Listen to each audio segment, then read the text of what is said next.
revenue and EPS that you see is really performance across the board. So this was the first quarter that both our biopharma business and our oncology business exceeded $5 billion in revenue. And our rare disease business was over $2 billion in revenue. And when you look at the growth rates, oncology growing at 26%, cardiovascular medicines business growing at 23%, respiratory business growing at 17%, and rare disease at 16%. So I think one of the key strengths of AstraZeneca is this diversity of portfolio. So it's not one or two medicines that's really driving the growth. It's a very broad base of 12-plus blockbuster medicines that's driving the growth. If you look from a geographic standpoint as well, it's, again, emerging markets have been growing really strong. The U.S. is really strong. Europe is really strong. So it's really across the board that we see the strength in the performance.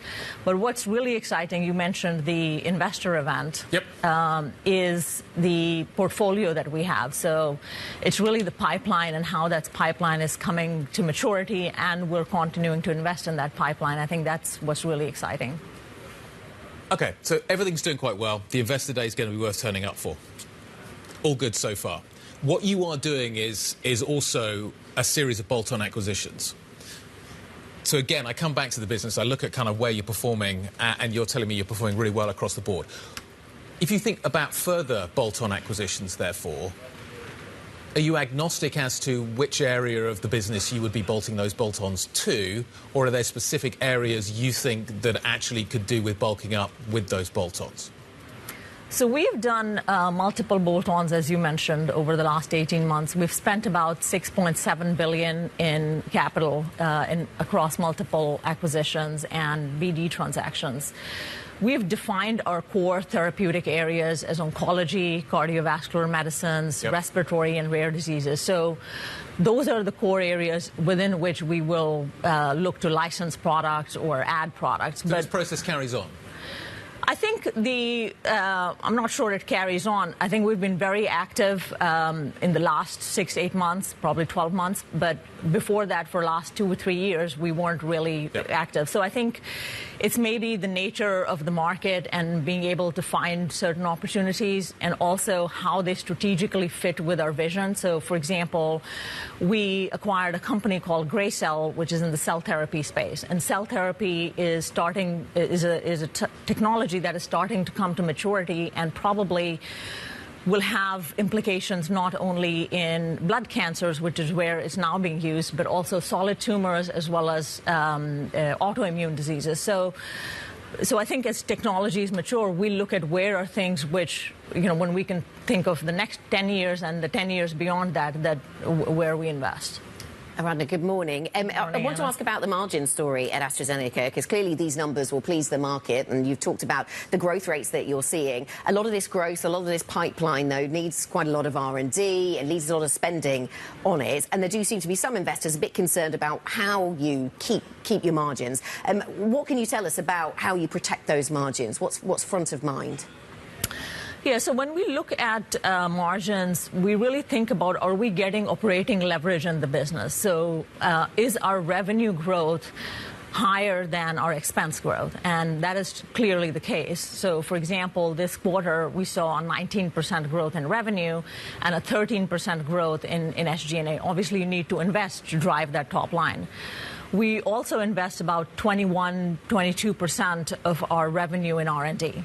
So when you think of the breadth of our portfolio, 120, phase 3, phase 2 studies, late-stage studies, that requires obviously a lot of capital. And so we do invest in R&D, and not everything will work for sure, because it is science. But we're investing for, again, the next 10 years. So this growth continues not just this quarter or next quarter, but for the very long term. OK, and of course, pricing will be important in what you're able to turn those products into. Over in the United States, you had a lawsuit against the Inflation Reduction Act's drug pricing program, but that was dismissed. What's next for you on US pricing? Pricing is clearly an important factor, and I think there are many elements when you think about pricing. First and foremost, price is very correlated to value. So when we think of innovative drugs, you have to bring true innovation to the market, not just incremental innovation to the market. And that real innovation will allow for to justify the prices that we look for. Secondly, we're very focused on access. And the great thing about the Inflation Reduction Act that is in the U.S. is actually it provides access to a much broader set of patients. And also that allows for patients to stay on drug longer and reduces, in some ways, the amount of free drug that we provide, because now you have broader access as a result of the limitations on Part D. So I think we'll continue to work with governments across the globe, but both those elements, bringing value through innovation as well as access, are important to us. Sticking with the U.S. legislation theme as well, and I love that you brought up the access point of it. There's another piece of legislation coming through in the House and Senate, the Biosecure Act, which I'm sure you're familiar with. For a global audience, it basically means that it kind of puts prohibitions on contracts with companies headquartered in other jurisdictions, like China, for example, citing national security. AstraZeneca has about a 12% exposure to China, about a 42% exposure to the U.S. Do you see a trade-off there? Is there one in the future that may impede your ability to bring that access story to China? Yeah, we do have a large business in China, a large commercial business in China, and we also are doing research and innovation in China. Relating to the Biosecure Act, I think when we look at how we supply drugs, and our supply chains are actually very resilient, and that was proven out during the pandemic, where not only did we supply billions of doses for the pandemic, but we also did not miss a single dose of our own drugs, whether it was cancer drugs or heart disease drugs and so forth. So we have built very resilient supply chains, and we have a very global network, both internal as well as with partners. So our ability to manage supply from different manufacturing sites it gives us a lot of flexibility.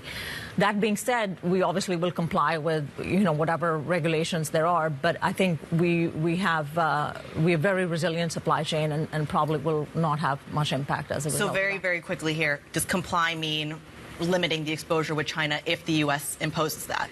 So the Biosecure Act is more focused on manufacturing supply itself, where we already have our own manufacturing in different places. But we have a commercial business and a research business there.